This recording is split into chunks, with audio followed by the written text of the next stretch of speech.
Okay, good morning. Today is a pretty cool topic. We're getting away from all the contracts and all that, I guess, difficult stuff, and we're getting to something that's pretty cool, something easy. Um, Something that will make you think about, I guess, differently about your business and how you want to generate leads. And this is Real Estate Marketing 101. We're gonna cover mostly print marketing. And when I say print marketing, it could be flyers, postcards, letters, things like that, door hangers. And that's a way to get your message out to get people to potentially call you. So what are we going to cover? Research. That's a word you're going to hear a lot throughout this presentation. You're going to research pricing, research areas, research the MLS. We're going to talk about farming, and this is going to be geographical farming. Do you guys know what farming is?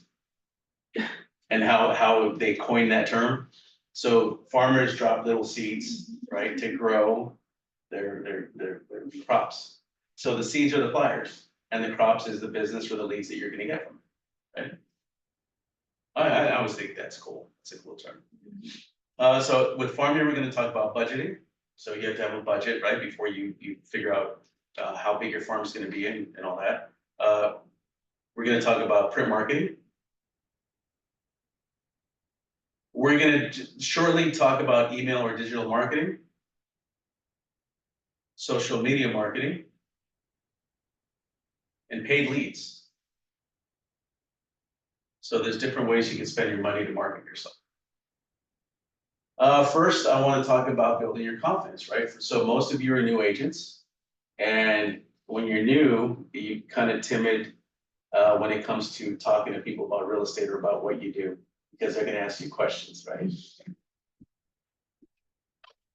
Come on in. And usually they ask you, the first question they ask you, how is the market, right? So, but with confidence building, you have instant credibility because you're partnered with Coldwell Banker. It's one of the biggest brands in the world, so everybody knows Coldwell Banker. There was a point where people were saying, "What, you work at a bank?" It's a Coldwell Banker, but now the brand's so big because it's on TV, it's on sporting events, it's everywhere, right? And it's global, so people around the world know who we are.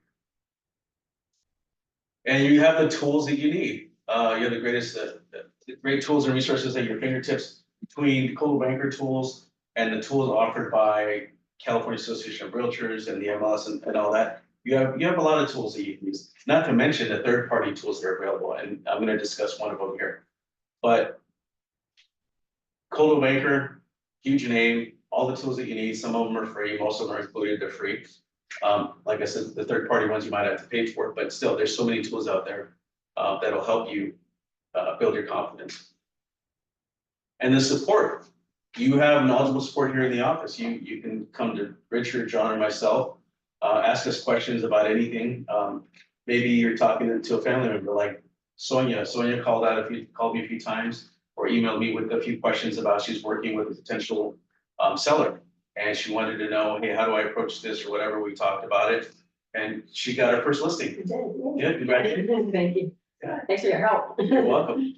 But know that we're here. We're here to help you answer any questions you might have. And don't feel like, oh, it's a stupid question, I don't want to call, or oh, I'm bugging you too much. We'd rather have you bug us and get the right answer and have you do the right thing than for you to do something that's unethical, not knowing it's unethical, or illegal, not knowing it's illegal, right? So do it the right way the first time, so that way we don't have to fix anything.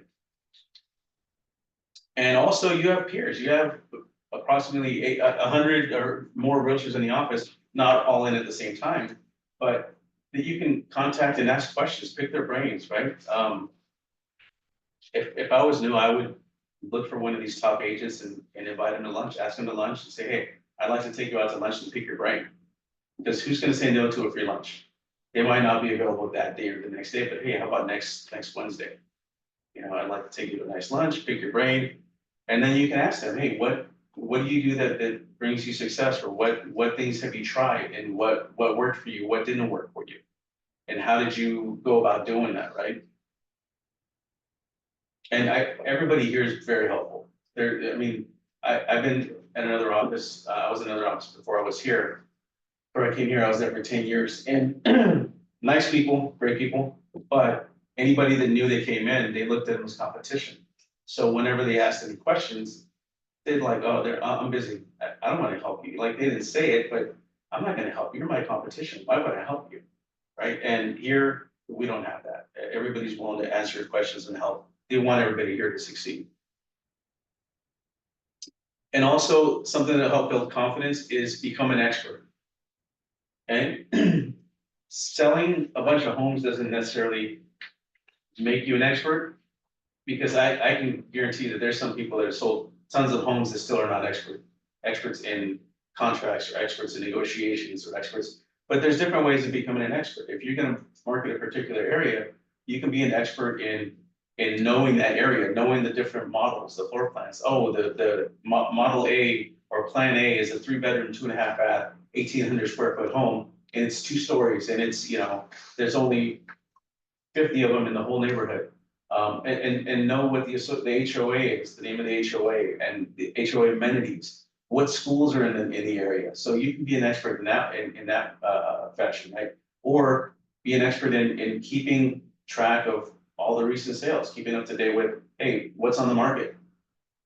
How much are the 3 bedrooms going for in that neighborhood? How much are the 2 bedrooms going for in that neighborhood? What recently sold? Maybe you know what recently sold in the last month, last 3 months, last 6 months, depending on inventory, right? So when you're walking around your neighborhood or meeting with someone in that neighborhood that you're farming, and they ask you, hey, so, what do you think my home is worth? And of course, you're gonna do the research, but maybe you wanna preview those properties that are on the market. So that way, when you're sitting there with them, you say, hey, I just saw the one down the street on the market, that's similar to yours, but yours has more upgrades. Or yours doesn't have as many upgrades, that's why they're listed the way they are. Or, 3 of them just sold last month, similar to yours, and they all were similarly priced, and this is what I think we can sell your house for. But knowing these things, right, just gives you confidence, because if you walk in and you're like, oh, I'm not sure, I have to look that up, but if you're walking the neighborhood, maybe truck delivering flyers, and they just randomly ask you, you know off the top of your head, oh yeah, one just sold like around the corner, back, 2 blocks down. And right, that makes you an expert in the neighborhood, in the market, in that area. And you can become an expert also in knowing your contracts and negotiations and all that, but for farming purposes, be an expert in the area. Any questions on this? Okay. Sphere of influence. So how many of you guys have a cell phone? Everyone? All right. So you should begin your marketing to everybody in your phone, your contacts. Let them know you're in real estate. Let them know you're with Coldwell Banker Platinum Properties, one of the biggest brands in the world for real estate. Ask them, hey, can I add you to my email marketing, or can I add you to my marketing and just send you, a copy of the flyers I'm sending out? Would you like to know how much your home's worth? You don't have to, whether you're thinking of selling or not, you need practice anyway, right? So, hey, can I send you a CMA, just so you can know how much your home's worth, right? I have a question. Yeah. Do you have to do that individually? Is there a way to A do? CMA? No, to send your contacts, like, information? Is there a way to send a bunch at one time, or do you have to do it individually? So if you have their email address? No, on your phone, your contacts, like you said, use your phone. to No, send them a I don't text. mean use your phone, I mean use the contacts that are in your phone. Oh, You can send them a text, you can send them an email, you can add them to an email marketing, a service. I don't know if they have an email on the phone. Then Somewhere. just text them, just send them a text. I would start with the people that are closest to you and then work your way out, right? You're probably gonna have 10 to 20 people that are closest to you. Let them know, someone probably already know, but still, just reach out to them. And then let them know you're a realtor and have joint Coldwell Banker Platinum Properties based in the industry. And try to reach out to them a few times a year to remind them, right? Just so they don't forget that if they're thinking about selling, or they know someone that's thinking about selling or buying, that they don't forget that you're a realtor. Because I've heard it many times where agents will find out that a family member or a close friend ended up selling their house, and then they confront them, hey, why didn't you use me? You know that I'm a realtor. Oh my God, I totally forgot that you're a realtor. Because in that moment, they might not be thinking about, oh, hey, Sonia's a realtor. Monique is a realtor, MJ is a realtor. They like, that's not what they're thinking. Right. They're thinking, oh man, we have to move. We have to find a place. We have to move by this time. We got to like pack. We have to do all these things. They're not thinking about, they're thinking about, oh, I got a flyer from the local realtor. We're thinking about moving. Let's call them. They're the expert here, right? So when you reach out to them, just remind them a few times a year. You don't have to bug the crap out of them and say, hey, do you want to sell it? No, just remind them. If you call them up, hey, how's the family? How you doing? They casually bring up, hey, by the way, or maybe say if you're talking about something that, maybe they went to a concert. Oh yeah, I showed properties over there a couple months ago. It's a beautiful area. By you saying I showed properties over there, that reminds them, hey, that's right, you're a realtor. And who knows, they might ask you questions. Or they might say, oh, I'm glad you brought that up because my neighbor's thinking of selling their house, right? It happened to my mom's friend. My mom knew her for like over 50 years. And we forgot about her. And then we went with somebody else. And then we realized, oh gosh, Yolanda's a realtor too. And we've known her all our lives. We grew up with her, our neighbors, really good friends. Totally forgot about her. But it's okay. We used her for something like that. But it happens, right? But it happens because she didn't stay in touch with us and we completely forgot, It's like, oh yeah, that. So even if you think you're bugging them, just send them a text, or reach out to them, maybe an email or something, or like I said, if you have their email address, maybe when you talk to them, say, hey, do you mind if I add you to my email marketing? Just so you receive emails and, you don't have to respond, just let me add you. Sure, why not? So research pricing. And you're gonna have to research pricing for a bunch of different things. First, printing. Research pricing and printing. Well, how much is it gonna cost per postcard? If I order 500 postcards or 1,000 postcards. What about flyers? What about if I just want to deliver the flyers? What about door hangers? Maybe I don't want to do postcards or flyers. Door hangers have the little hole that you can just wrap around the knob and it's easy to just drop off, right? So research pricing. And when we go a little further down this presentation, you're gonna figure out how many homes you're gonna have to hit. So research pricing for that many, pieces of either postcards or flyers or door hangers. Mailing.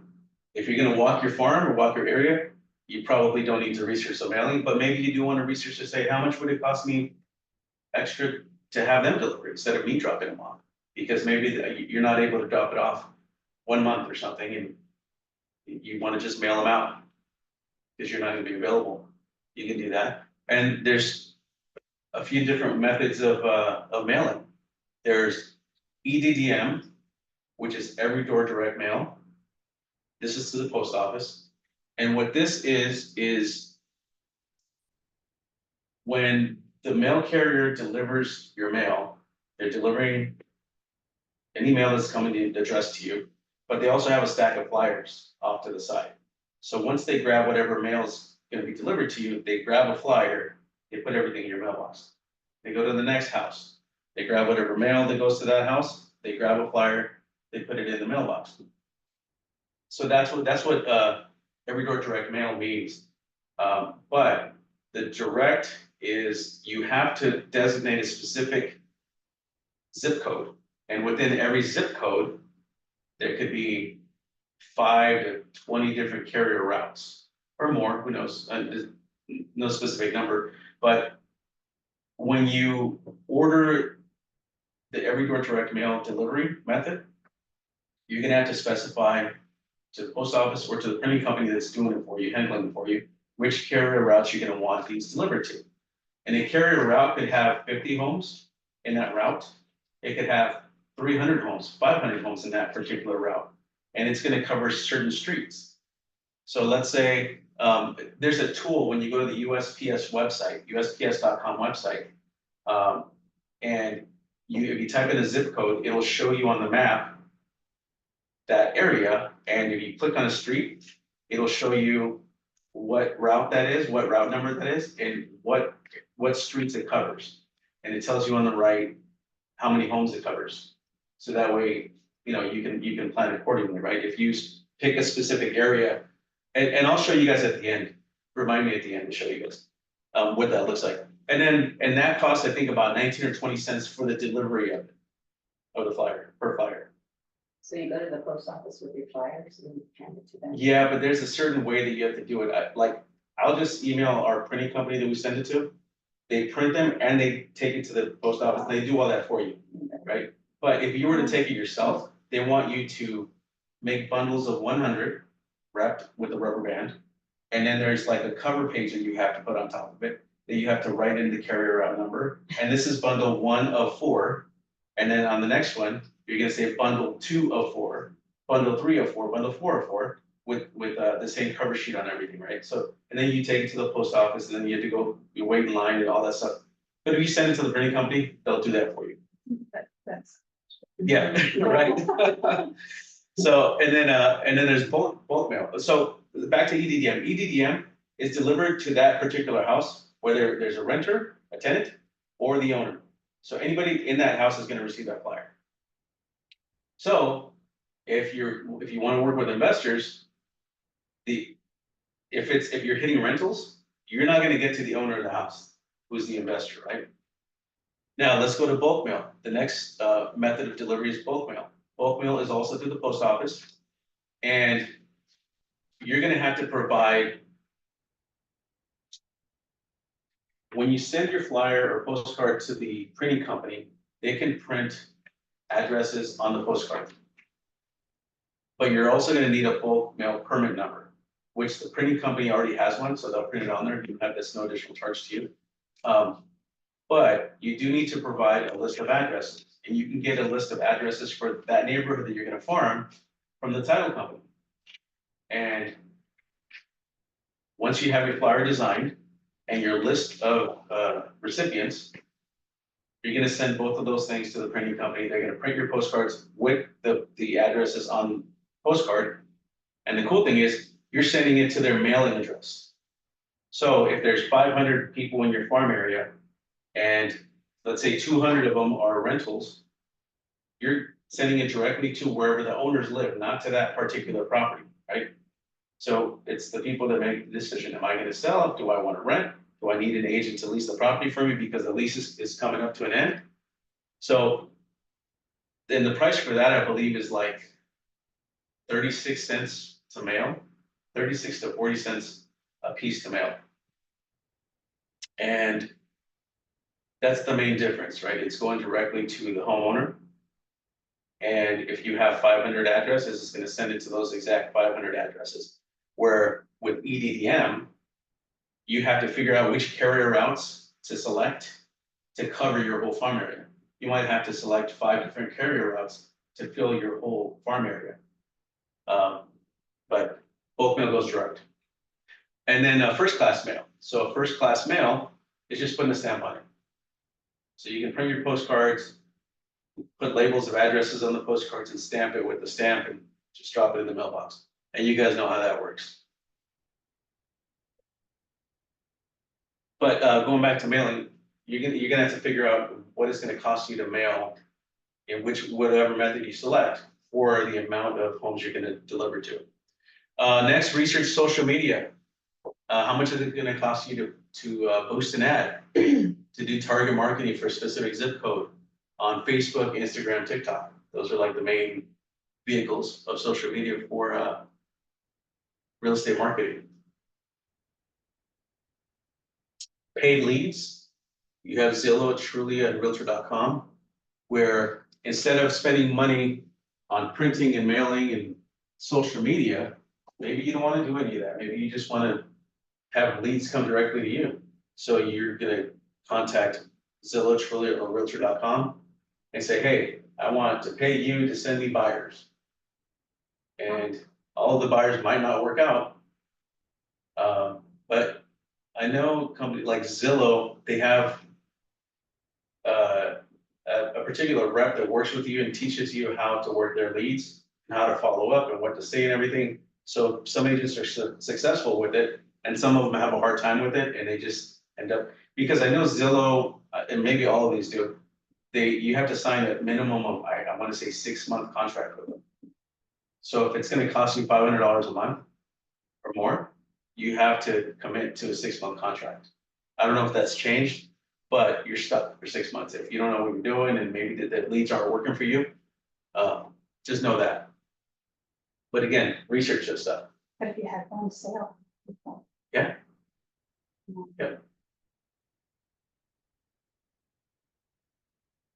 All right, so now farming. We're gonna talk about budgeting. Right, so you want to make sure you have some money set aside for marketing for at least a year. And this example. Again, we're allocating money for at least 12 months worth of marketing. You're gonna calculate print costs, mailing costs, unless you're just walking your farm, then you just need to figure out or calculate the print costs. And then figure out how big your farm is gonna be based on your budget. And take into account the mailing and the printing, right? And be consistent, send something at least twice a month. You send something once a month, it's not as effective as if you wanna send 3 or 4, that's even better, but no less than twice a month.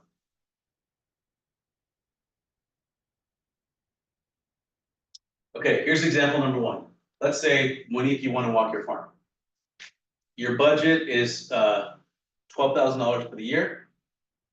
Is that what we said it was? 6 months. So let's say, where we say, okay, $6,000, yeah, $6,000 for the year. And that's how much you put away just for marketing, right? And so we're gonna divide that by 12 months and that equals to $500 a month. So now we know that we have $500 a month to spend for marketing, but we need to send out 2 flyers. So we're gonna split that in half. Now we have $250 for each marketing piece, right? So first marketing piece, $250. Second marketing piece, $250, just to make it clear. All right, so in this example, we're just gonna walk the farm. And so we're gonna divide 250 by 30 cents. This is just an estimate on the flyer. Let's say the flyer costs 30 cents. That'll get you 833 flyers. So this example, your farm size is 833 homes. Give or take, right? So that means this is how many homes you can hit with this amount of money. And who knows, are you gonna be able to deliver to all those homes twice a month? You're just gonna be walking the whole time, right? But the cool thing about that is people see you out there working. They see your face, if they run into you, they can ask you questions, and you become part of the community. Some won't like it. And some agents have been chased out of the area. Really? Stop delivering to my house, yeah. Or dogs will chase you or something. Oh my. My dad I was scared. I was just thinking, how do you, I mean, after walking in the heat, look halfway decent, then you run into those kind of obstacles, and be like, oh. Holden, that guy farms every day, what rain or shine. When it's raining, he takes an umbrella, he takes rain boots, and he's still dressed in the tie and everything. And when it's sunny outside, tie, everything still farms. You must not sweat. I wouldn't worry about the people so much than the dogs, like. you know, Yeah, but it's for a dog. I think like in this area, you don't have to worry too much about the dogs. Yeah, yeah. In other areas, you might have to worry about the pit bulls running Or after the you, right? little chihuahua, they're not gonna be there. Okay, so does this make sense to you guys? Yes. So in this case, you're just walking, alright? And farm size 833 homes, and you're gonna send a flyer out twice a month. And that's gonna cost you $500. Okay, so remember, it's $500 a month on each example. The next example, we're sending out a postcard via EDDM. Same budget, $500 a month, $250 per flyer. So again, so we're gonna say that our print cost for a postcard is 22 cents. This is just an example. You guys can do the actual cost later. And then let's say it costs 19 cents a piece to deliver it via EDDM, postage, right? So that comes out to 41 cents. So we're gonna divide $250 by 41 cents. That gives us 609, approximately 609 postcards printed and mailed. So now your farm size is gonna be approximately 609 homes, right? for that same amount, $250. So again, farm size 609. Example, beginning of the month, January 1st, we're gonna send out one mailer. January 15th, we're gonna send out another mailer. And that's gonna total $500 for the month. And again, this is approximate, right? Based on the price. Any questions on this? No? You're good? Okay. Example 3. Now we're gonna send bulk mail. Remember, bulk mail goes to the actual owner, their mailing address. So if they own, if your farm area is in Irvine and one of the owners lives in Yorba Linda, mailer's going to their house in Yorba Linda. So again, the same example, same budget, $250 per flyer twice a month. So to print the postcard is gonna be 22 cents. And the bulk mail cost, the postage is, let's say, 38 cents. So that equals out to 60 cents a piece to mail out. It's probably gonna be more like 65 cents, but we're gonna go with 60 here. And now you're gonna divide that $250 by 60 cents, and that gives you a farm size of 416. So now your farm size based on this printing in this method of delivery is gonna be 416 homes. Yes, So if it's like, because you're spending more money, and your farm is like 500, but now you can only deliver to 415. Do you just like say, okay, I'm gonna deliver to these houses and then next week I'll deliver to the rest of them, or in the next 2 weeks I'll finish? Because you spent more money on the mailer this time? You know what I mean? Because you decided to add a little more value to the mailer, so you're spending more money, now you have less houses to deliver to. well, you can make that your farm size. If it's like less homes, let's say originally you wanted to hit 800 homes, but your budget only allows you for 600 homes. Just focus on the 600 homes. If you want to do those extra 200 and you have a few dollars, maybe like you said, you can walk those homes. So you figure out what works for you, right? Maybe you're gonna mail some, you're gonna drop some off, or maybe you're just gonna walk it, or you're just gonna mail. Okay, so decide on one way or the other. Yeah, you can do a combination of things.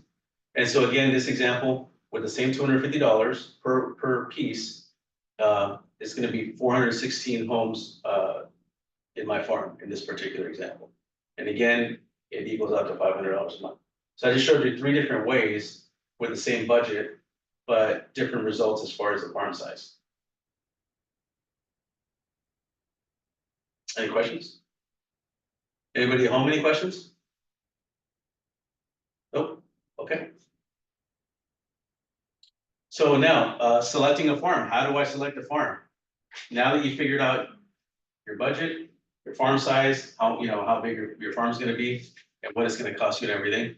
Now that you have that already figured out, now it's time to select a farm. Now that you know how many homes that you're gonna hit, right? Because you don't want to select a farm and then say, oh, I can't afford that farm because you're right later on. So now you figured out your budget. Now select a farm. So things to consider when researching, again, research, right? And selecting a farm. Do you live in the area or know any homeowners in that area? Right, that's something, maybe you want a farm where you live. Or maybe you want a farm where your mom lives because that's where you grew up.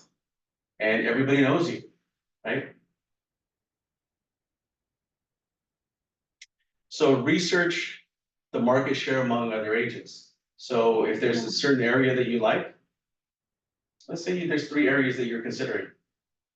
Go into the MLS and look at the sales for the last year. And then out of those sales, let's say there was 25 sales. How many agents sold those properties, listed those properties? If there was 20 agents that listed 25 properties in the last year, that's pretty good. That means nobody's dominating, right?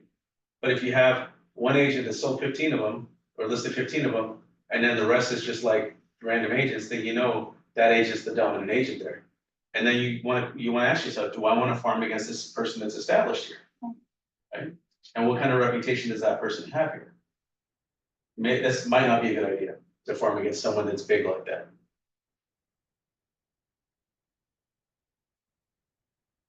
Research, the dominant agent, we talked about that. Research the turnover ratio. Maybe you found a farm that you like, but homes aren't selling. Maybe there were only 3 sales in the last year. that might not be a good farm to market because people aren't leaving, they like it there. But with newer homes, you might see that because they're new homes, they're newer homes. But as time goes by, people are gonna be selling, right, moving out of it. When it's new, they're enjoying the home, whatever, they're renting it out, whatever they're doing. Eventually, the ratio is gonna increase, but, you wanna try to find, especially in older neighborhoods, a higher turnover ratio. But, there's some areas where people just don't leave, they like it there, right? And you don't wanna waste your money on areas that have a low turnover ratio. Research the number of homes. So, okay, I like this area or these two areas. How many homes are there in that farm, in that tract? Or maybe 2 or 3 tracts close by. Now, I have a question. Yes, How many homes would you recommend to try to focus on it? I would start with 400 or 500 homes. But again, it depends on your budget.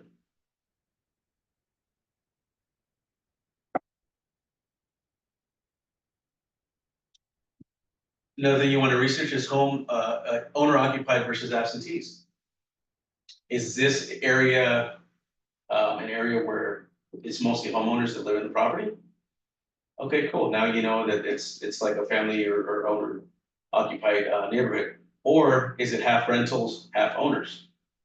If it's half renters, investors, you might want to cater your marketing a little bit differently, like send half your mailers to the owners and the other half to the investors and say, hey, are you thinking of selling? Are you thinking of buying more properties? Are you thinking of leasing out?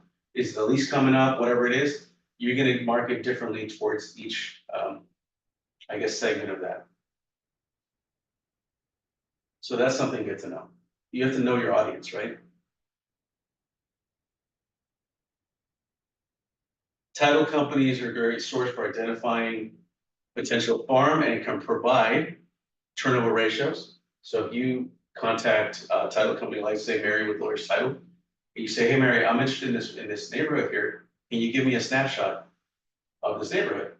She'll do a report where she'll tell you how many homes are in the neighborhood, what the turnover ratio is like.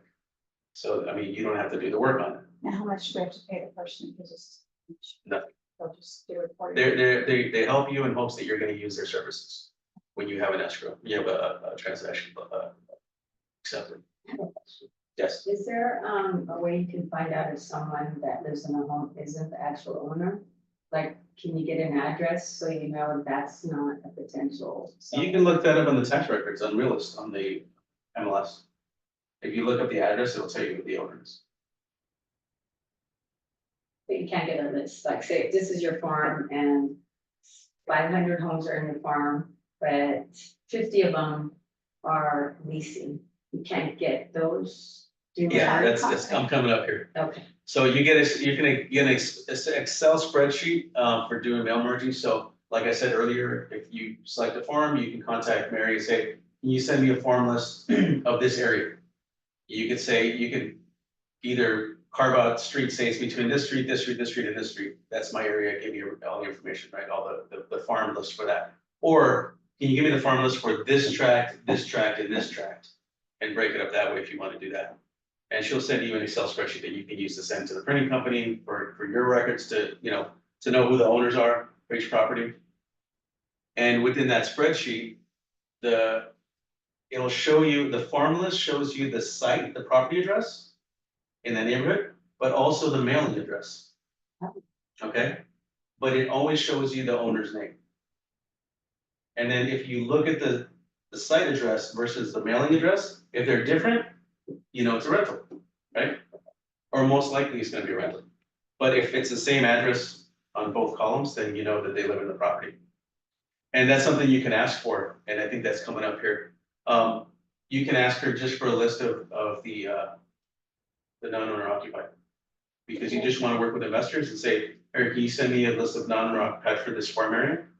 Because you just wanna work with investors right now with homeowners that live in the property. You can ask for some printed labels. She'll print some labels with the owners' names and addresses on them if you want to do that. If you want to just label your own postcard, but I don't know why you would want to do that. Unless you're gonna put stamps on them, right, and then pay more for postage. owner occupied versus absentees. So this is what you're asking. She can give you a list of only ones where owners live in and a separate list of only the investors. But you're gonna have the main list of everything. So you can do whatever you want with it. You can pull out the stuff that, make a separate list off of that. Specialty farms, type of home, maybe you just want a list of all the single family homes. Years of ownership, please send me a list of only people that have owned the property 20 years or more, or 10 years or more. Right? Because they're more likely to sell than someone that just bought a year ago. So these are just examples of how you can get data from the title company. Any questions on this?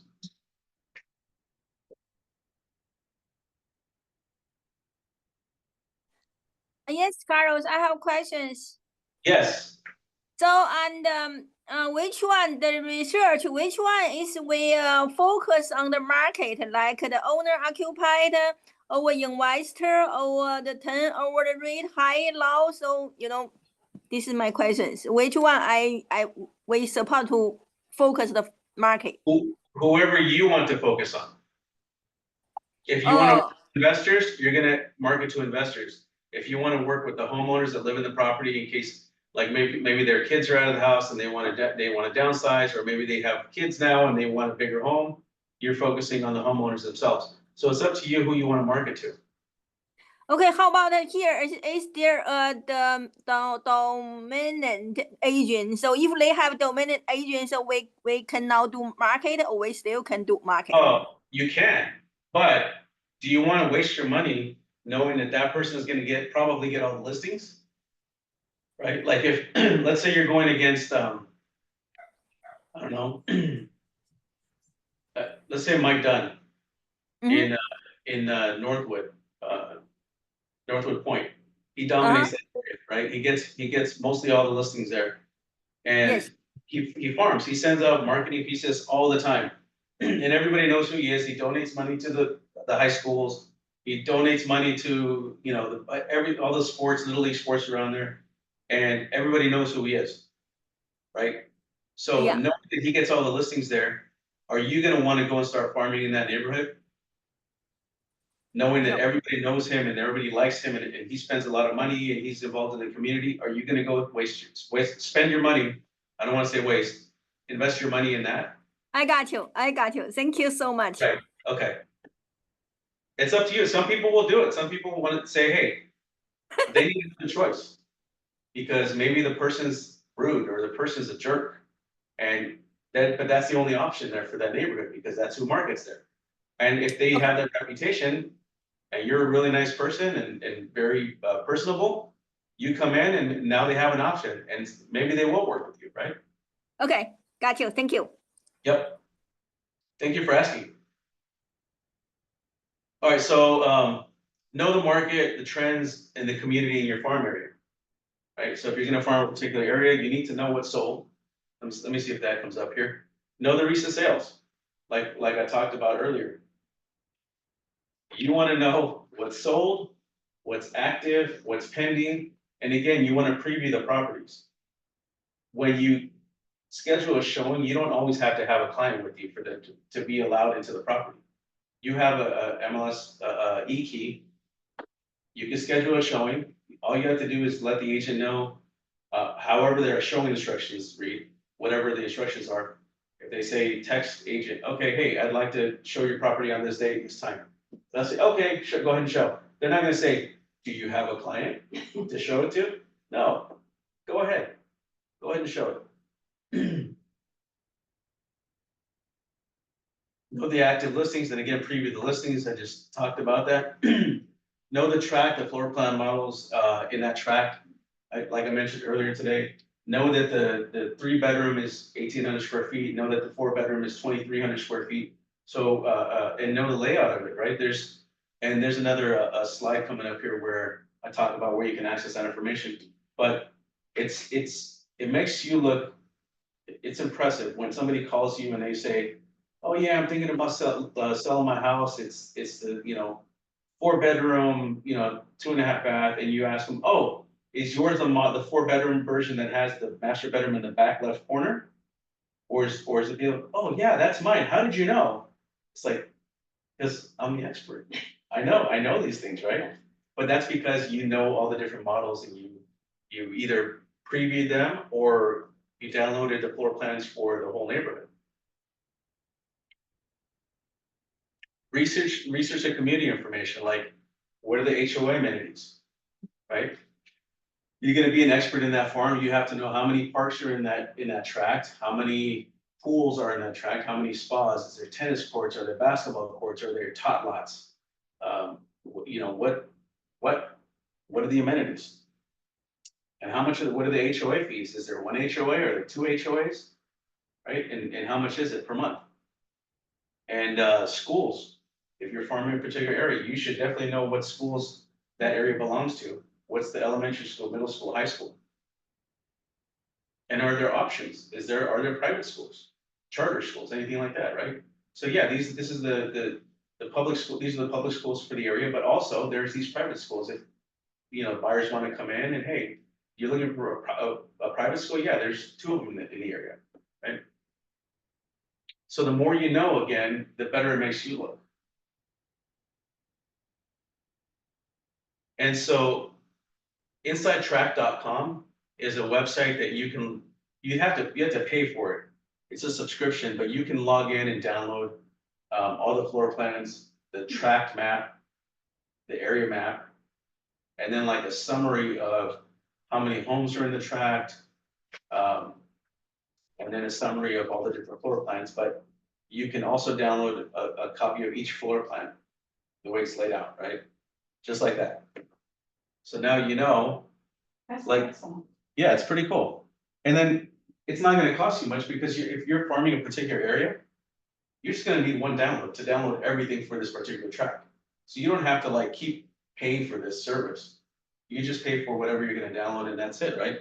Like if I'm looking at this and I'm talking to the owner of the property and I'm gonna say, oh yeah, so you know, I already know that when I first walk in, I'm gonna walk into the living room and then followed by the dining room and then the kitchen's in the back.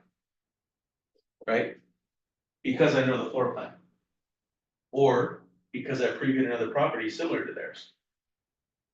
So InsideTrack.com. If you guys wanna, when you select your farm, download all the tract information. Any questions on this? You might be able to get this from the title companies. I'm not sure. I'm not positive. I can't say yes or no, but you can try. Not a subscription, but once you select your farm area, tell them what you're looking for.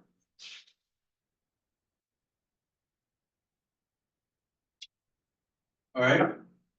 Now that you figured out your budget, your farm size, your farm that you want to farm to, and you become an expert in the sales, the history of the area, of the sales, the area, the community, all these things we just discussed. Now, what do you send? Right? What do I send? I'm an expert now, but I don't know what to send. I'm not an expert in marketing. You don't have to be an expert in marketing. So here's some examples. You're going to send out market updates. I would definitely send out a market update every month. So one of the 2 flyers that I send out each month is going to be a market update of the previous month's sales. Whether there's been a sale or no sales, you can just say there were no sales in the previous month, right? Or if there were no sales the previous month, then you're gonna maybe, instead of just doing the previous month, you're gonna show what sold the previous 2 months, and it'll just still show one sale in the last 2 months, right? But market updates, so that's, you're wondering what to send out? One of your flyers, definitely a market update, and then the other flyer in the middle of the month, you send out, it could be different things, right? And then we're gonna talk about some of the things. Just listed. If you don't have it just listed, if you don't have a new listing, maybe you can market one of our listings here in the office. Just contact one of the agents that has a listing. Hey, do you mind if I market your listing to my neighborhood? I'm not saying I listed it, Coldwell Banker listed it. The listing is under Coldwell Banker. So you can say just listed in this property, in the property address. You're sending out real estate information, right? Maybe it's not in that neighborhood, maybe it is. Maybe somebody in the office got a listing in your neighborhood, your farm area. you can market that. That helps them. Yes. Yeah, but it helps you more, Okay. because you're showing like, oh, I have, A list- Listings, It yeah. looks like it's Yeah. yours, but it's really not. but make sure that you talk to the agent, and don't write anyone on the flyer, I just listed. Right. Right? It's a just listed, Coldwell Banker just listed, but yeah, get permission and maybe ask them for the picture to use on the flyer. Don't use pictures from the MLS. Maybe it just sold, or maybe you marketed when it was just listed, and now it's an escrow, now you can market it in escrow. And then when it sells the next month, you can market it just sold, right? So you can use that particular listing 2 or 3 times. Open house announcement, if you're gonna do an open house, that's something you can put on the flyer. Or maybe you make a specific flyer if you're gonna have an open house, separate from your 2 flyers you're sending out that month, just to walk around and invite all the neighbors to the open house. Newsletters can include, it can include a market update, it can include an open house, a just listed, just sold, it can include a lot of things. It can include a real estate article, maybe about benefits of putting your house in a trust, or explaining what a 1031 exchange is if you're working with investors. A newsletter can include anything, right? Maybe new real estate laws, things like that. You can put out I have a buyer postcard, right? Maybe you're saying, you're letting them know, hey, I have a buyer that's looking to buy in your neighborhood. They're looking for a 3-bedroom home. They're moving into the state or into the city. They like the school district, whatever it is. If you're thinking about selling, call me. Maybe we can sell this off market. But the problem with this is that a lot of agents send this out and they don't have buyers. And when the homeowners call them and say, yeah, I'm thinking about selling, so is your buyer blah? And you ask them, so which model do you own? And then you say, oh, they're not looking for that model, but you're thinking of selling, hey, right? Yeah. And it's like going fishing, right? Who doesn't like going fishing? You can do the same thing for a lease, like if you have someone that wants to lease a home in your neighborhood. Yeah. Yeah. So, Send it out to the investor owners. yeah, you wouldn't want to send it to everybody. No, Well, if the owner's thinking of like moving and they want to rent their house. maybe you can include it as part of, like if you're sending out a postcard, one side could be the market update, the other side, on the mailing side, you could have like a little note, by the way, I have a tenant that's looking in your neighborhood, whatever. So you have more space to add more things to it, yeah. I actually do. You could do a contest or a drawing. And contests and drawings are pretty cool because this is how you can compile email addresses and phone numbers. So if you have people entering your drawings, your contest where you're giving something away, they're gonna email you their entry, or they're gonna text you, now you have their phone number. And what you do is now you start compiling email addresses, because now, guess what? You're gonna send them a flyer or some e-marketing. So now you're gonna touch them 2 times a month via print marketing, plus 1 email. So now you're reaching them 3 times. And guess what? If you're doing social media, and you're marketing to a specific zip code, now they're gonna see you in their feed. So they're gonna see you in their mailbox or their doorstep, in their email, and now in their social media feed. And you're like, damn, I can't get rid of this person, right? They're everywhere, but they're gonna think about you.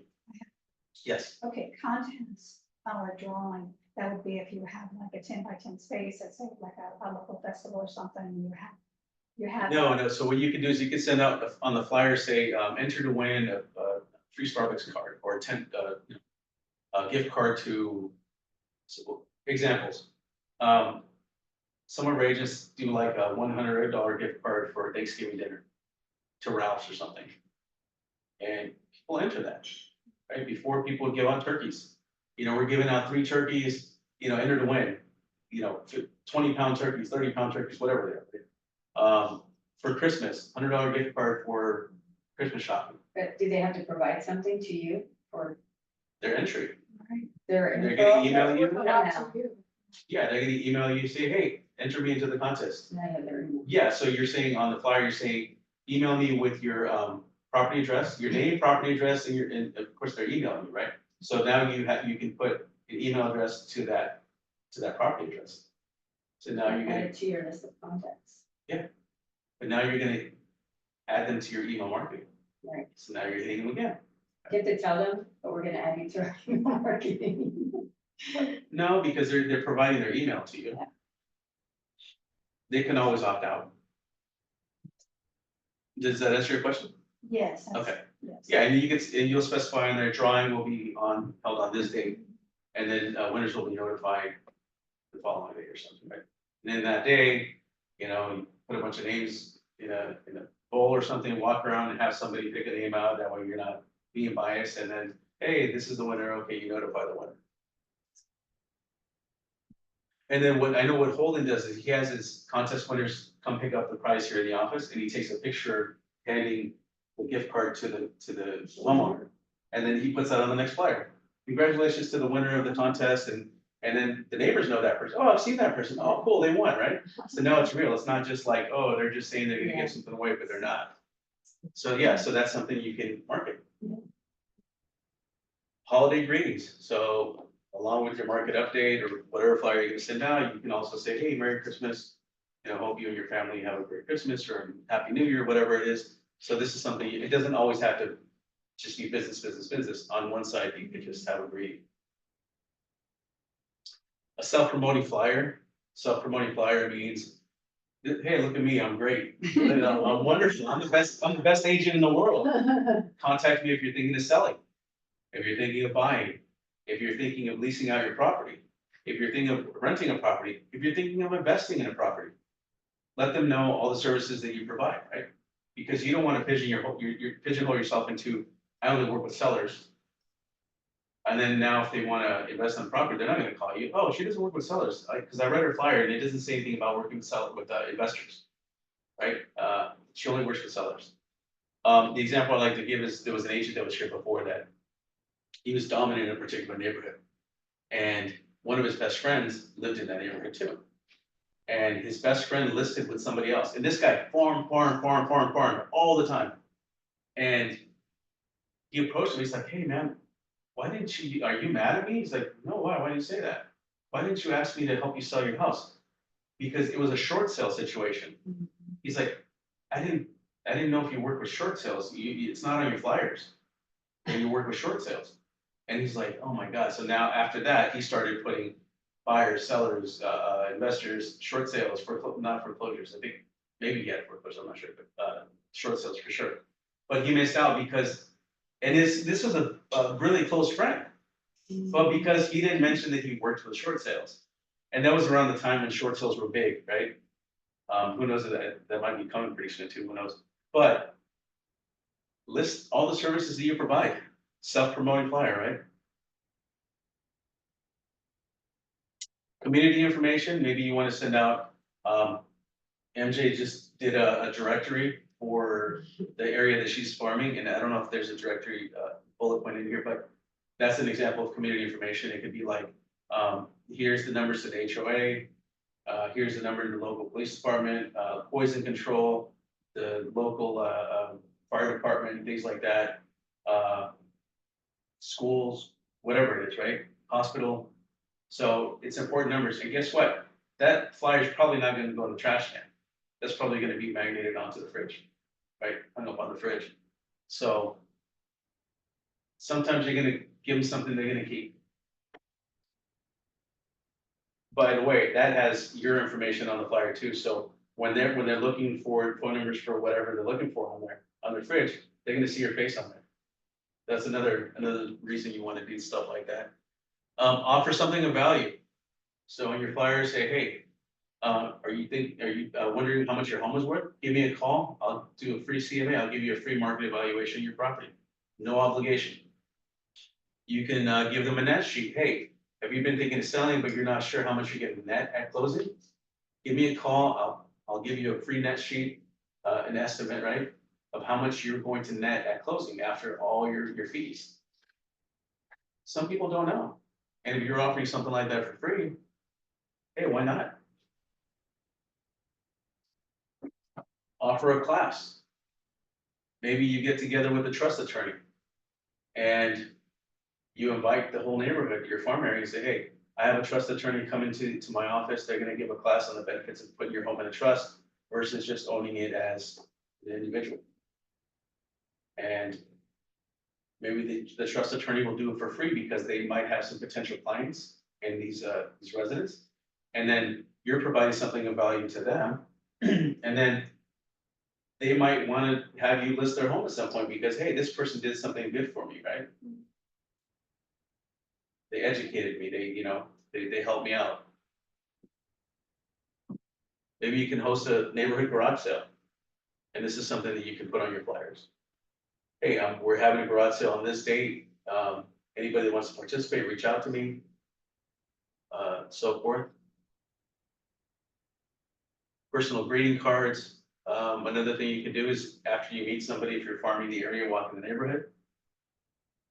When you walk the neighborhood, you talk to people, make sure that you listen to what they're saying. And maybe when you leave them, write some notes or record a message for yourself or something on your phone to just take a note of what they talked to you about. Maybe their kids just graduated, or they're gonna be graduating, or maybe they just had a baby, or there's a birthday coming, or they're, whatever it is. You can send them a greeting card, a handwritten note, which people don't do anymore. Say, hey, it was nice meeting you, and by the way, congratulations on the baby, blah, blah, blah, whatever, right? That is so cool, because people don't do that anymore. I mean, anytime I get a greeting card in the mail, it makes me feel special, because this person took the time to go to the store, buy a card, write whatever, stamp it, put it in the mailbox and send it to me. Like, that's, right? It's not everybody does that anymore. And how do you suggest getting their name? And I mean, I guess you would get their name because you have a list and a title company of the people that live there, and then you could look up their address that way. I mean, Well, when you meet them, you're gonna ask them for their name, right? If you talk to them and they're gonna say, oh, I live right here, or I live down the street, oh, which home is yours? Right, so you're gonna bring that up in conversation. Sports schedules, this is something that people will keep too, put on their fridge. There's sports all year round, so whether it's baseball, maybe you put out an Angels schedule. And they're Angels fans, there's a lot of Angels fans here in Orange County, or Dodgers schedules. Maybe you could do one on each side. They're gonna keep that, and guess what? Baseball season goes for, I don't know, 4 months, 5 months, I'm not sure how long. NFL schedules. I know football season just started, it's preseason, but the game starts in September and they go all the way to the Super Bowl.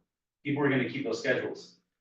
So don't underestimate sports schedules, because people still like sports. And this is something, again, they're gonna keep for a few months and not just like every other flyer they're gonna get from you. Oh, this is what's all right, cool, trash, right? There's certain flyers that they're gonna end up keeping. Another example is reminder of daylight saving time. Hey, just a reminder that, time's changing on this date. Turn your clocks back or forward. You can send letters to investor owners or postcards or flyers or whatever you're gonna send. I like sending letters when I'm dealing with investors, because if you send them flyers, they're just gonna throw it away. They're gonna kind of glance at it, throw it out.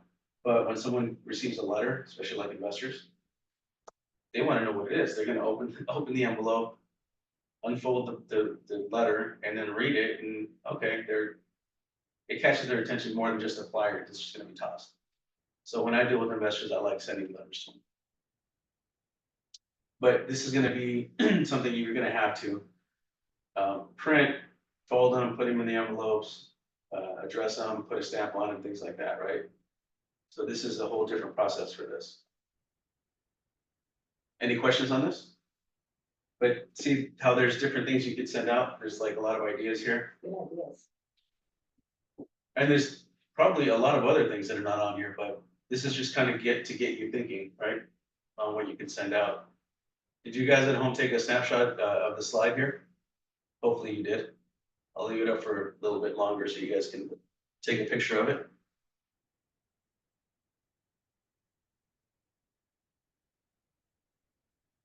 Okay. Create a calendar. So this is going to keep you accountable for sending something out twice a month if that's what you're going to do twice a month. But you can start in January. You can start now for the rest of the year. Write out on your phone and your Google Calendar or whatever calendar you have. Have it set the reminder. Hey, send out a flyer, a market update on this. On the beginning of every month. it's gonna remind you, hey, you gotta send out your flyer.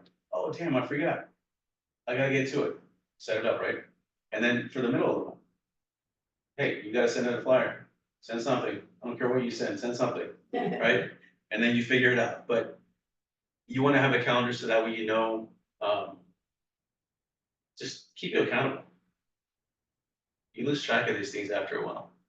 And let's say you get busy with a transaction or you're showing properties and you totally forget, right? Because that happens. But if your calendar just jumps up and reminds you, you get an email or a reminder on your phone, you're like, oh, damn, I have to do that. And don't forget, this is how you're gonna make money. So even if you're busy with other transactions, don't stop your marketing efforts.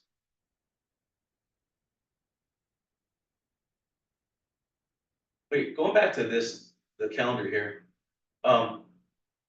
See how in February it says Valentine's Day contest? Right? These are little things that you can add to your notes for your calendar. Like write down what holidays are coming up that month. Because maybe you want to send out a greeting with that flyer. Right? Again, I mean, you know the holidays coming up and but you might forget to put a greeting on the flyer. So write yourself a note on there when you're creating your calendar, what holidays are coming up. So that way you can put it, so like for February, let's say, I don't know, for January 1st, right? Set a reminder, say, Happy New Year, even though you're sending out the market update, somewhere on there, write Happy New Year.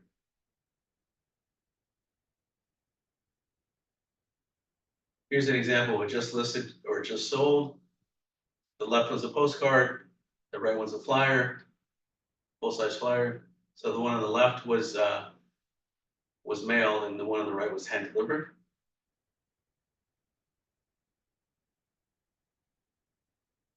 Another market update, Shweta does a market update, it's a full page.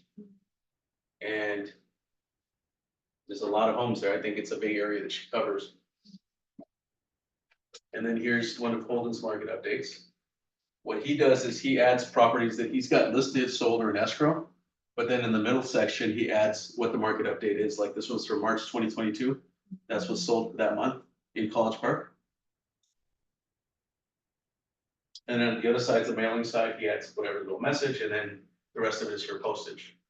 Space to write the homeowner's address, because he mails those. Here's one that I did with Masood. We were targeting income properties in Costa Mesa. And so the market update that we did was for the fourth quarter for 2022. And then we entered the address, how many units. So we were targeting, I think, 3 to 4 unit properties or three unit properties.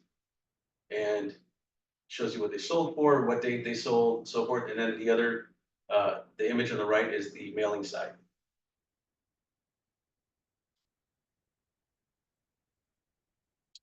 So now reminders, a fallback reminder, change the time. And by the way, since you're changing your clocks, you might want to change the batteries of your smoke alarms. Right. Newsletter, here's an example. The importance of home inspections. To let homeowners know, hey, why is this important? Other informational flyers, maybe new laws that you want to inform them about. Local directory.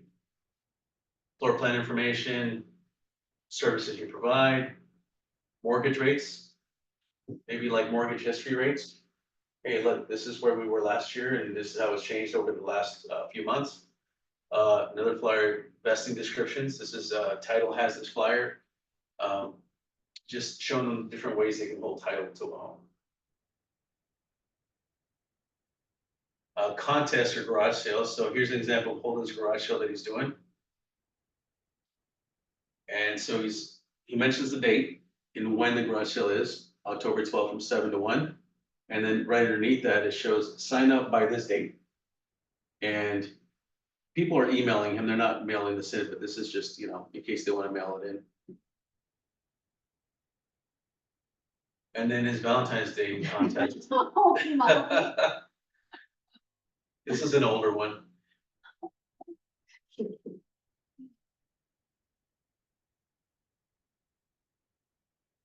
So aside from using Coldwell Banker's brand, you want to create a brand and identity for yourself as well, right? Maybe specific colors when you send out your flyers. I give an example, maybe you're gonna make pink flyers, right? So when the homeowners see that pink flyer, they know that's you. Oh, I got another flyer from MJ, or I got another flyer from Monique. How do you know? It's pink. She's the only one that sends out pink flyers, right? So that can be like a way to brand yourself, even just with the color. Maybe you create an agent logo, a specific logo, but remember, you can't, if you create a logo for yourself, you can't use like Carlos Rodriguez Real Estate. It would have to be Carlos Rodriguez Real Estate Group. Because then it makes it sound like you're a real estate company. So there's certain rules associated with it. So if you guys are gonna create a logo, and you have an idea and you're not sure, discuss it with us and then we'll let you know like what you can add or if it's appropriate or not. This is Mike Dunn's logo. He's doing the 007 thing. A tagline, like a tagline you could add to all your flyers, like I sell dreams. Mike Dunn's tagline is contact Special Agent Mike Dunn for your next real estate mission or something like that. Right, so that's what he has to his flyers. A flyer template, maybe there's a specific look that you like to use and kind of be consistent with that look. Because the more you change up your look and colors and stuff, the more inconsistent you look as well, right? So you want to keep a certain look going. Maybe you want to market to niche markets, like maybe you work with military families. And you want to be known as the agent that helps the military, or teachers, or doctors, or nurses. And keep in mind that these niche markets, they have a big network of people that they know. I mean, like nurses share information with each other. They're working all day long, all night long, and they trust each other's referrals. Military, once you work with someone, take care of someone that's in the military, they're gonna refer you to everybody they know. Guess what? Most of the people they know are in the military. So niche markets are pretty good to go after as well. Personality. When I say personality, it's like maybe you're an agent that works with investors, right? So you're the investment agent. Or a luxury agent. Maybe you only work with $10 million plus homes. So people will look at you as the luxury expert. Agent who's involved in good causes. Maybe you like to donate to, I don't know, homeless shelters, or whatever it is. People will associate you with that. So you're creating a personality. And then let people know you're human. You're not just, a slangy agent that's looking to list and sell their house and then run with their money. Make yourself look a little more human. There was an agent that I worked with before. She would post on one of her flyers. I think she did this every year, once a year. She'd post a picture with her grandson. And then, grandma, right? Like humanizing people. Community involvement. So you're gonna farm the neighborhood. Now you want to be involved in the community. So sponsor a community event, school event, or a fundraiser. Right, so now you're not just farming and just taking their money, you're also getting involved and actually providing something for them, giving back. Yeah, I'm gonna do something like that. Yeah. Advertising the local high school sports programs or yearbook, because they're always looking for sponsors. So you can reach out to the school and say, hey, are you guys looking for sponsors for anything? And what they do is they ask you, if you're gonna donate some money, they'll ask you for an ad. Hey, provide us with an ad, we'll put it in the school program, or maybe a banner with your contact information, and we can put it on a baseball field or whatever it is. Coordinate a community garage sale, we talked about that. Host real estate classes or seminars, we talked about that. Host or organize a blood drive. We had actually Jeff Dreyer, the guy that was in here last week. He hosted a blood drive, I think, once or twice a year. It took up a lot of his time, but he was involved in the community. That's a good thing that he was doing. And I think he said he got a sale out of it, right? Or something. We lost a lot of blood. Yeah. Holidays. So I don't know of anybody that does this anymore, but I've been in this industry since, God, for almost 28 years in this industry, right? And back then, some of the realtors in their farm areas, they would do Easter egg hunts in the community park. And they'd hire somebody to have in an Easter bunny suit, come out and they do the Easter egg hunt, but they promote it ahead of time. And then all the neighborhood, kids would come and, participate. And the parents, they were so thankful for it. Oh, thank you for putting this together and blah, blah, blah. But you're involved, right? They see you out there. Maybe Santa Claus, have someone around Christmas time dress up in a Santa costume and come to the park or meet somewhere in the community. And then have the kids sit on his lap and tell Santa what they want for Christmas and give him a candy cane. Hey, take a picture. This way they don't have to go to the mall and take a picture, right? You have a picture with Santa. But I'm telling you, this kind of stuff, it's awesome, yeah. Yeah. 3 C's of real estate marketing. Content. Content is key. That's the first C. Inform them, educate them, and update them. So content is the first C. Second C is call to action. Call to action is give them a reason to call. Contact me for a free CMA. Contact me for a free seller's net sheet. Contact me for a copy of your grant deed. You can get a copy of the grant deed from the title company. They'll do that for you. Third call to action is consistency. Stay in their face by either print marketing, email marketing, social media marketing, and make sure they send something out at least twice a month. That's it's way more effective than just once a month.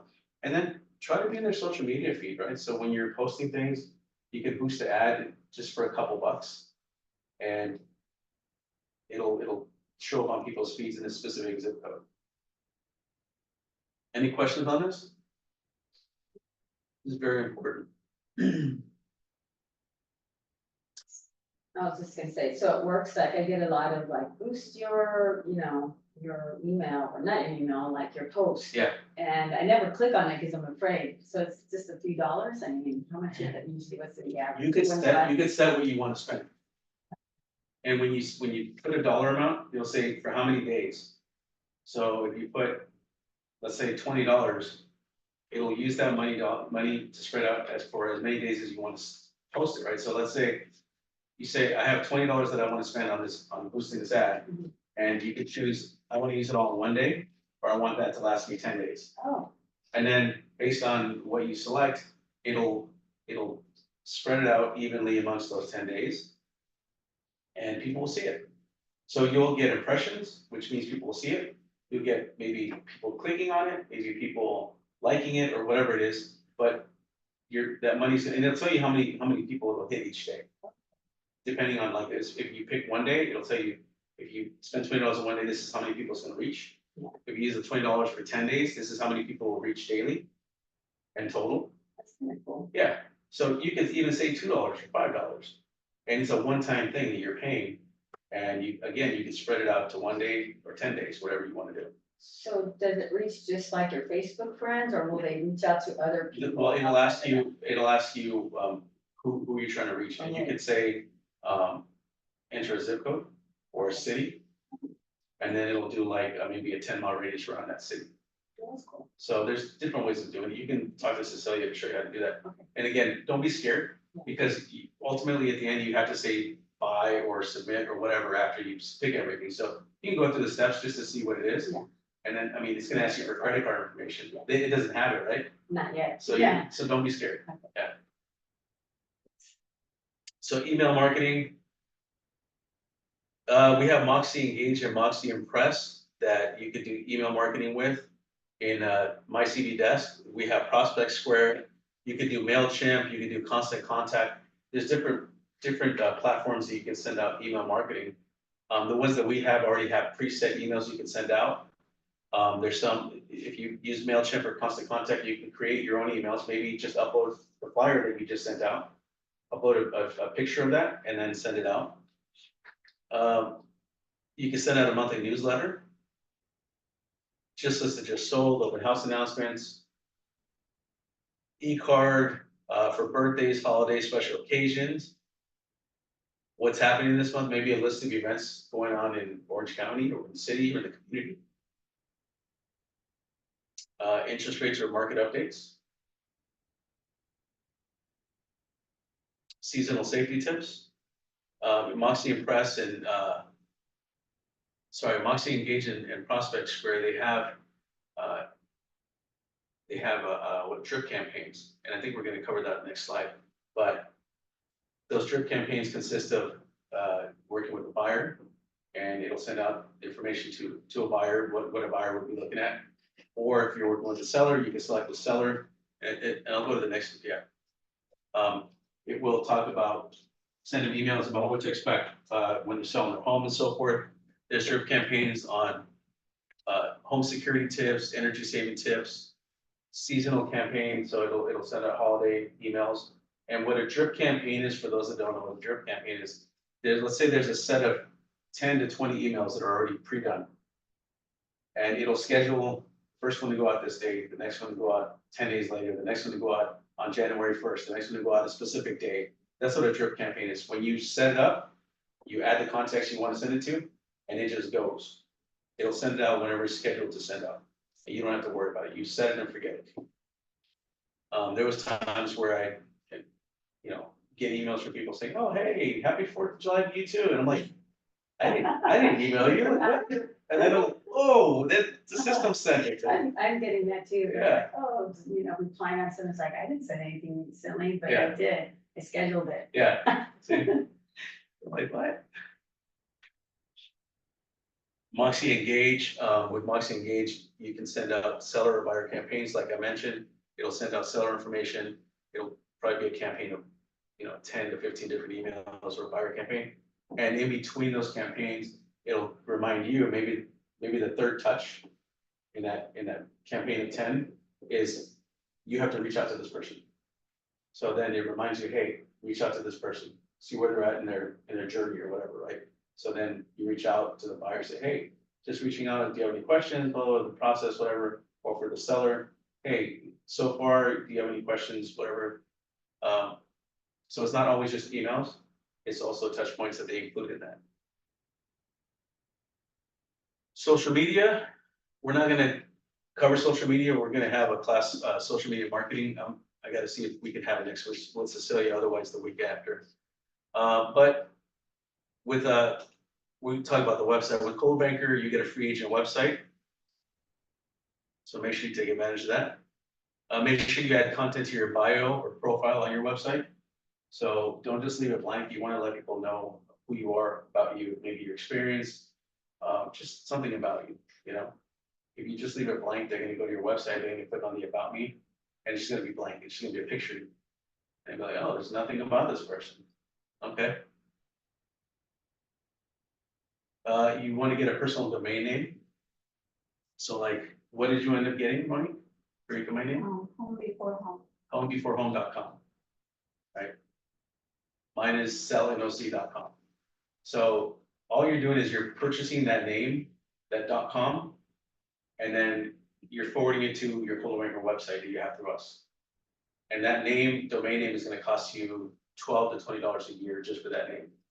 So as long as you have that name, you can set it to forward. So whenever anybody types that domain name, it takes them to your website. There's some setting up that we have to do, but we can help with that. Use an updated or recent photo on all your digital platforms. So you want to have a nice photo, updated photo, not something from like 10 years ago. Realtors are notorious for using pictures from like 30 years ago, the glamour shots with the blurry everything.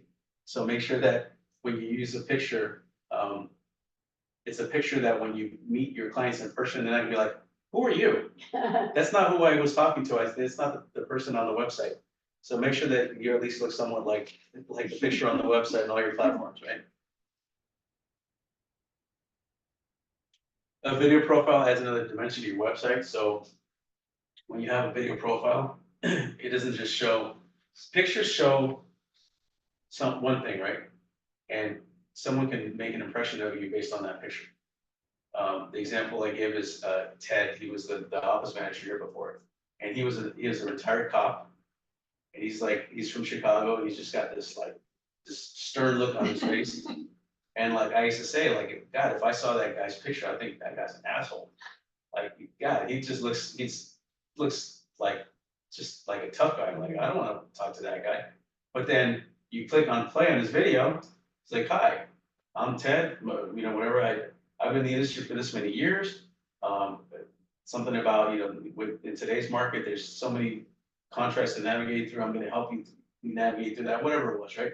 But then he showed his knowledge and just, he's like a normal guy, like, you know, so it just adds another dimension to the person's first impression of your picture. So they look at you and think one thing, but then when they hear you talk, oh, they sound pretty, pretty cool, Personable. pretty, yeah, personable, charismatic, Yeah. you know, they, I wanna talk to that person. That person looks like someone I can talk to, right? So it just adds that other dimension. And for a hint, if you do that, because I had to do a commercial once, and have somebody hold up cards so you have like a teleprompter, so you know what you're gonna say, it just holds a whole lot easier. But sometimes when you just say whatever comes to mind, you're just being yourself, you know, and when you're reading, you're not really being yourself. Well, like, you gotta have it, you gotta know what you're gonna say. Yeah. And sometimes the first take is gonna be the best take, because you're just gonna say whatever you're gonna say. Unless you have somebody like, I know Shweta was recording one of her videos that she posts on social media, and while she was in her office recording, I did one of these. Did I you looked out the window, and she wasn't even looking at me, she was looking straight ahead. And then I kind of just snuck in through the side window, just kind of like peeking, and she just started laughing, she's like, stop it, That's fun. how did you see me? Very good peripherals. But yeah, when you're recording, try to not be around someone that's gonna make you laugh. Use Facebook, Instagram, LinkedIn, and TikTok, and Twitter. Now TikTok's becoming a big thing for realtors. It's been for a while, but yeah, I guess you get a lot of views on that. To broadcast your new listings, your just sold, any awards, any tips, things like that. And then what some agents are doing is whatever the trend is on TikTok, they're making their own real estate version of that. Just to keep up with the trend, right? Of whatever the new dance is, whatever the new, I don't know, so many things on TikTok, it's crazy. Moxie Works creates a property website for each one of your listings, so just know that. It's a pretty cool feature. Contact their social media specialist, Cecilia, for help. If you plan on starting your social media marketing or joining with social media platforms, but you're not sure what to do, she can guide you through it. She can show you what to post, how often to post. And she can do it for you, but you have it for a fee. So you can either have her show you how to do it, or you can pay her to do it for you. And she's pretty good. A bunch of agents in the office use her services. So when you do social media, don't forget to promote the town, not just the house, because social media, on social media, you have a bigger audience, not just people within the community. So when you're talking about a new home for sale, you're just listed property. Oh, this great, blah, blah, blah, 3-bedroom, whatever, in this beautiful neighborhood that, you know, very desirable neighborhood. We have park right down the street, we have blah, blah, blah, whatever, right? And just to help you sell the house more. And be yourself. Or you could read a script, but be yourself. Educate buyers. So when you're doing a social media post, provide something of value, and education is a value, right? Something of value. Chat with your followers. So if you know, someone sends you a message, message them back, answer them. Respond to comments, good or bad. If someone has good comments, you know, respond with, hey, thank you very much, you know, and it's gonna show up on the comments. If they comment something back, oh, I'm sorry you feel that way, you know, hopefully, you know, my next video won't be as bad or something, right? Don't forget video. So again, video is great. It's better than just posting images or text. Never assume you're only connecting with first-time buyers. So if you're gearing all of your content, social media content towards first-time buyers, you're missing a bigger audience of other homeowners that have owned for years, bought and sold for years. Don't ignore your existing clients. So maybe there's clients that are following you. You know, make sure you reach out to them via social media. Maybe follow them. And again, contact Cecilia for more information on this. I just wanted to touch on this. This is not a class on social media. Generating leads, another way of generating leads. Cloud CMA has a price evaluating landing page, which is pretty cool. And this is what it looks like. And this is when you go into the MLS, I'll show you guys after I have it set up to show you. But this is a landing page that a customer or a homeowner can type in their address, property address. And then the next window will say, give me your email address and phone number optional, and we'll email you a CMA. And after they do that and click submit, in like a couple of minutes, they'll receive an email with the CMA of how much their home is worth. From who? From, This is me. This is my email, this is my phone number. So I'm advertising this website. what you do? I can put it on Facebook. What I do is whatever the URL is, the .com, I copy that, paste it into Facebook, and say, would you like to know how much your home is worth? And then they'll click on it, and it'll take them there. And then, so I can also buy a domain name specifically for this, ochhomevalues.com or something, right? And then I can advertise that on my postcards, my flyers. Hey, would you like to know how much your home is worth? A quick CMA, go to ochhomevalues.com and enter your address, and it'll take them straight here. And then they can type in their address, and what happens after that is they receive that email with that CMA, and the CMA is based on properties that sold around the neighborhood, blah, blah, blah. The system creates a CMA for them. But you also receive an email saying, hey, this person just asked for a CMA on this property address. So now what you can do, now that you have their email address, you can go into, and you have their home address, go into the MLS, create a better CMA, a more accurate CMA, reach out to them and say, hey, thank you for inquiring about your home value. By the way, the CMA that I said that you were sent is just a quick and dirty CMA, is what they call it. But I'd like to provide you a more accurate CMA on how much your home is worth. When can we meet? They don't respond, maybe you can mail them the CMA, the actual CMA, and circle the the price of the comps or whatever. You did a more personalized one, you spent more time on it. But this is the way to generate leads. If they ask for their home value, they're probably thinking about selling, right? Chances are high that they're thinking about selling. So that's one way of getting leads. Here's another one, CoreFact. CoreFact is a third-party service that does provides printing. They print flyers, they mail them for you, but they have a bunch of templates that you can select from. So maybe you don't want to come up with content. Maybe you don't have time to. This website has a bunch of templates you can use. And you just upload your list of contacts that you're gonna mail to. The only thing is it costs a little bit more because they're doing everything for you. I think about $1 a piece. Oh, so Cloud CMA charges as well. No, Cloud CMA is free, yeah. And I'm gonna show you what CoreFact looks like as well. Oh my God, we're going pretty long here. So paid leads, if you want paid leads, contact Zillow, Truly, or Realtor.com. And this is if you don't want to do any print marketing, or you can do this in additionally, along with the print marketing. So, again, this is pretty pricey, and they send you leads. They not only send you leads, but you also come up as one of the preferred agents. So like when the listing comes up, it'll show you a list of like 3 or 4 agents. You'll be one of those agents, right? That they can click on and say, hey, more information. Or you're guaranteed so many leads per month. And again, they're not guaranteed to be great leads, they're just leads, right? So if you want more information, contact them directly. And housekeeping notes. Advertising at first point of contact. Anytime you're gonna do any print marketing, any type of advertising, you must include your name, designation, like realtor, your DRE license number, phone number, and name of the broker, so-called Ranker Platinum Properties. This must always be included in your first point of contact with somebody. So if you're reaching out to a potential client for the first time via text or email, you have to include this information. Does that include flyers and stuff? Yes, Or just every flyer. Like a, Every flyer must include this as well. Yeah. And this includes, but is not limited to flyers, which is handouts, postcards, door hangers, stationery, business cards, print ads, maybe magazine, newspaper, things like that.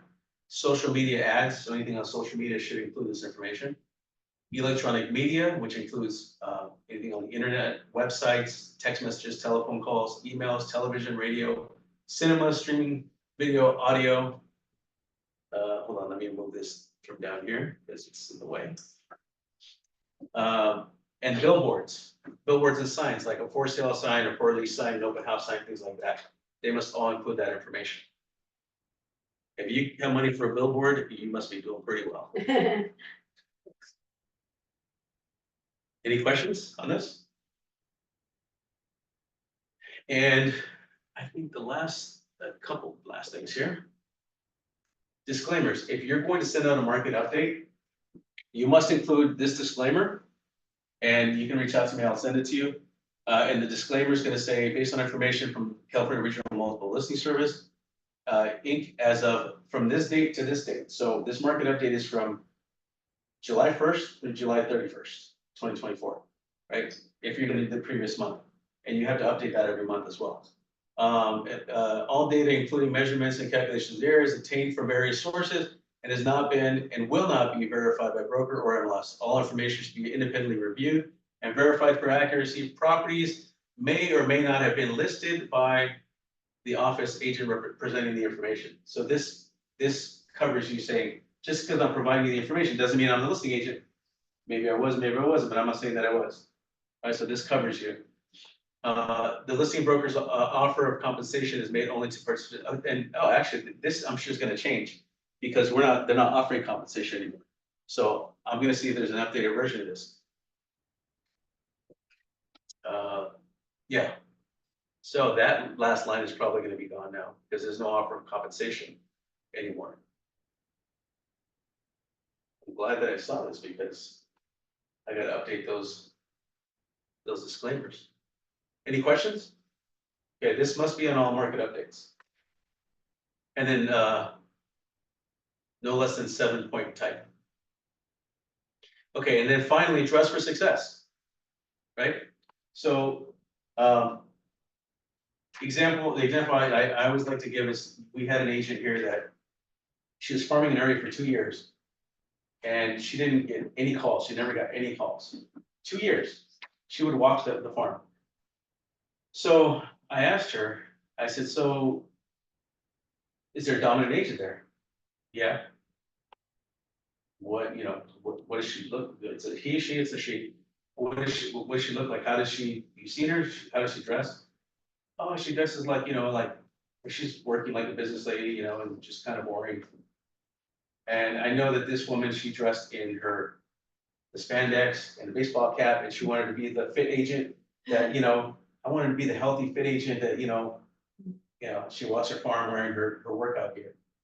And I said, okay, so you have someone dressing professional in a professional job versus someone that's dressing like she's going to the gym, trying to act professional, right? Or portray professionalism. And then I asked her, so what are the demographics of the neighborhood? Oh, it's all white people. What's the demographics of the other agent? She's white. And this agent, she's Hispanic. And I was like, well, I see a couple of potential issues there. I said, she's dressing professional, she's dressing the part. I mean, and then also the demographics, not that I'm not saying discriminate, but sometimes you have to read the room, right? And if I'm a Caucasian person or Hispanic person, and I'm trying to farm an area that's Chinese, where most of the homeowners speak Chinese, I'm not going to do too well because I don't speak Chinese, right? And again, this is not discriminating. This is not any form of anything like that at all. It's just common sense. How am I going to do well when I can't even communicate, right? So bottom line is dress professional. When you see police officers that dress in police uniform, right? You know they're cops. When you go to a restaurant, you see the chef with the little chef hat and the little chef, coat, you know they're a chef. Well, if you're a professional, dress professional. And that's what we're trying to show. We're trying to show our worth, right? We're asking for 3% commission, 2.5% commission, whatever it is. That's a lot of money. right? And if you're walking around trying to get their business and you're dressed in gym clothes or like half naked, that's not gonna, it's not very professional. Like, I'm gonna have a hard time giving you money because you don't look the part. So look the part. Does that make sense? Mhm. So now go market yourself. Yeah. And I just wanted to show you really quick the websites. So when you go to for that CMA landing page, when you go to the MLS and you click on, when you're logged in, you can click on Cloud CMA here. Or if you're in the MLS, you can go to links, This is under MLS. CRMLS, yeah. Oh, Yeah, I'll show you when we log in. And you find it under one of these links. But so then what happens is when you click on Cloud CMA, the first time you click on that, it's gonna make you register for it. So you create an account, but you can always access it through the MLS and just log in directly to that. And it's gonna ask you to enter your contact information, your picture, things like that. And again, it's free, it's included with your MLS fees. And so what you're gonna do is you're gonna click on, there's gonna be a circle up here. If you have your picture, it's gonna be your picture. And you're gonna click on lead generation. Right there. And then when you click on lead generation, it's gonna take you to the CMA landing page. And so this is the landing page pretty much, right? So what you can do is you can copy the link. Right, yeah, you just click copy link copy right link. here. So when you copy the link, now you can go to Facebook and you're gonna paste it into the post. But let me show you what that link looks like. So I hit paste. It's got my information on top, right? It's already done because it's my personal link through Cloud CMA. You should put a picture on there then, if you don't already have one, huh? My picture's up there. Yeah, I'm just saying, like, I don't think my picture's on my MLS. Yeah, I would should definitely add put- my yeah. picture before I do. But that's not, the MLS is not, that's not where it pulls the picture from. When you create your profile here, you have to upload your picture. You need a better picture. Oh, thanks. I need a better picture? If you have one today, it'd be great, you know. So this is where the consumer would type in their address. So like 123 Main Street, let's see.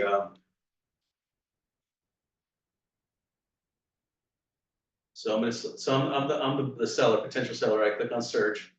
And then it's saying, we found it, this is what it is. Now we need your name, your email address, your phone number, but only these two are required. You can set it to force them to enter their phone number as well. But here I'm just asking for their email address. And then once they enter their name, their email address, and click on email my report. In a couple of minutes, they're gonna get an email from the system that's automatically gonna send it to them. And I'm gonna be notified as the agent, hey, this person just asked for a report for this property address, and this is their email address, and here's a copy of the report we sent them. And so this is a pretty cool way of getting leads if you're gonna post this on social media, right? And then the other website I wanted to show you guys was CoreFact. CoreFact has a bunch of templates. So like if you want to send out flyers, let's say a mailer, let me go up to mail to postcards here. Postcards. And they have baseball schedules if you want to do that. They have, there's a market trends, home estimate map. This is the one that I like. This is the one I like to use, and I've used this a few times. And this is pretty cool because this home estimate map flyer includes different templates that you can select from. And let's say I'm going to choose this one. And this is what the flyer looks like, the postcard. And each homeowner is going to have their property pinned on the map, which already looks personalized, right? Because it's going to show their property on the map and then any homes that sold around it with the little price bubbles. And then when they scan this QR code with their phone, it's going to take them to a website that specifically shows the property, their property and what it's worth and the recent sales, which is very cool. You see a lot of time. Yeah, and then you can select the backside. So this is one side, and then now the backside, what do I want the backside to look like? There's already options here. I want, let's say I want this one. So now that's the front side and that's the back side. And then you're gonna upload your contact list to this. And then you're gonna go through the process and order it, and it's gonna send you an email saying, okay, we're finished printing it, and then when they're ready to mail it out, it's been mailed. And then after that, it's probably gonna get there within the next 7 days, right? But what's cool is that these are gonna cost you $1 a piece, so I wouldn't do this every time. I would do this maybe once a year or twice a year, but what's cool is that you end up, let me show you an example of what it looks like when they scan the QR code. You can log into this and it tells you, first of all, you'll get an email anytime somebody scans the QR code. And then you can come in here and see who's scanned the QR code for what properties and so forth, right? So like, let's say this person here, they scanned the QR code in 2022. And then I can log in and impersonate them and see what they saw when they scanned the QR code. So when they scan the QR code, they see my picture up at the top and Coldwell Banker, all that information, my contact information. And it's gonna show their property on the map and then all the homes that sold around it on top. And down here, it's gonna show, hey, this is what your home is worth based on the recent sales. So the. And then it's gonna show them the comps down here, more information. That's pretty cool, right? That's really cool. And every homeowner's gonna get their own personalized page like this. That's really So for that $1 that you're spending on the flyer and the mailing, the postage, yeah, the printing, the postage, the delivery of it, and you get this page for each person. This is really cool. So I think it's worth the investment, at least once or twice a year, you know?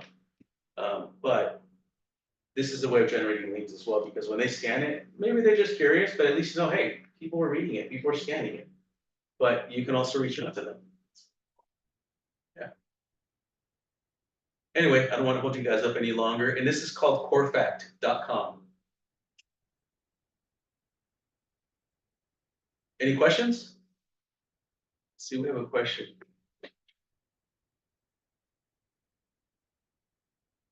Oh, okay. All right, so we'll see you guys next week. I'm gonna try to get Cecilia for the social media marketing class next week. I'll let you guys know via email. But thank you for attending. Thank you.